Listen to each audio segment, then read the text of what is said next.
Hey, good morning. Good morning to Monday Mornings with Murph. And hope you had a great week. Hope you had a great weekend. I did. We had church camp here this last week, with over 60 kids, and just had a great time. Kids were touched, lives were changed. It was just an amazing week. I thank you for your prayers. It was a life changing event for not just the kids, but also for the workers, the counselors, and the pastors that were here, and it was an amazing time. So I appreciate your prayers. Hope you guys had a good week as well. Well, I want to talk about today, we've been talking kind of in a series of how God directs our steps. Last week we talked about not being overwhelmed. The week before we talked about God not leaving us in Hebrews 13:5, that he will never leave us without support. And last week I talked about not being overwhelmed, because life can be overwhelming at times. And if we put our hope and trust in God, we will not be overwhelmed. And I'm going to talk today a little bit about a subject that affects us all. And it holds us back from maybe taking those steps that God is ordering our steps. The thing that kind of hinders us once in a while is fear.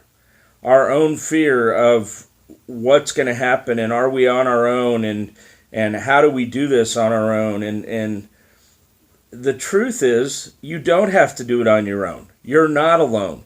God is with you in those steps, in that process. So we're going to read today, we're going to talk a little bit about fear and not having fear, and we're going to do this for a couple weeks. We're going to talk about fear. I'm going to start out today. I'm going to read it in the Message and out of the Passion translations today. We're going to start today in Joshua 1:9. And the Lord is saying to his people here in Joshua 1:9, he says, "Haven't I commanded you strength and courage? Don't be timid. Don't be discouraged. God, your God, is with you every step you take." God, your God, is with you every step you take. And what does that mean? Well, that means every step you take. It means every step. There's no hidden meaning there.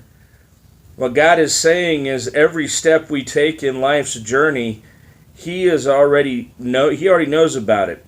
One thing you need to know about God is He doesn't have aha moments.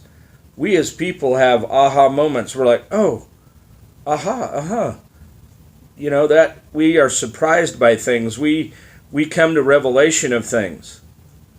God doesn't have that. God already knows. He doesn't have aha moments about our life. He already knows.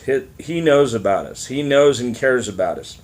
So I also want to read also in the Message out of Isaiah.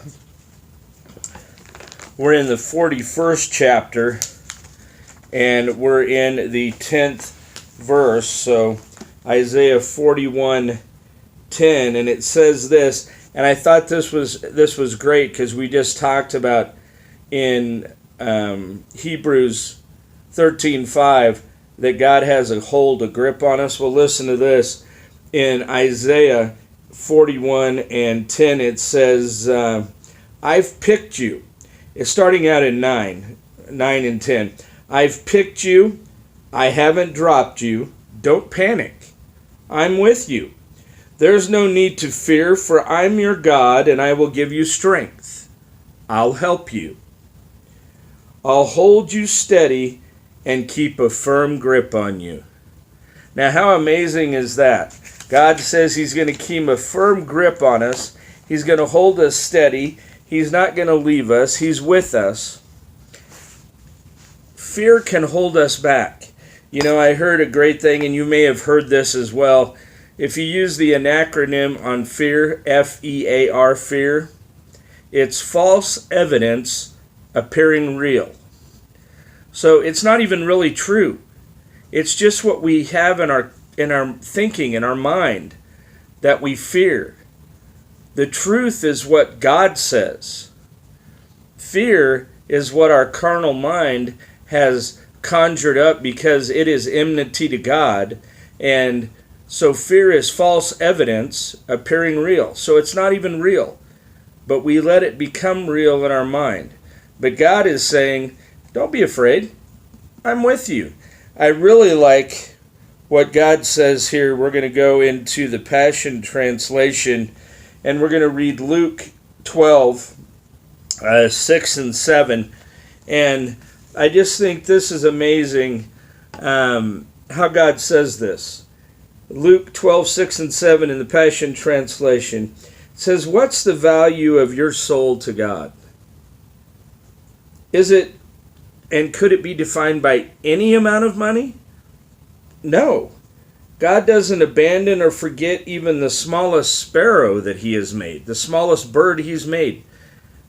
So, if he doesn't abandon the sparrow, how could he forget or abandon you?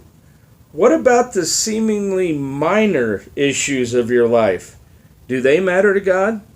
Do the little things matter to God? Well, it says right here, it says, what about the minor little things in your life? Do they matter to God? Of course they do. So you never need to worry. You're never more valuable, or for you are more valuable to God than anything else in the world. You are more valuable to God than anything else in the world. Well, we're going to talk about fear for a couple weeks, but don't let fear keep you and hold you back. Go in this journey. Go in these steps that God is directing you in. He's with you. He will keep you. He will take you. He has got a firm grip on you. Have a great week, and until next week, God bless you.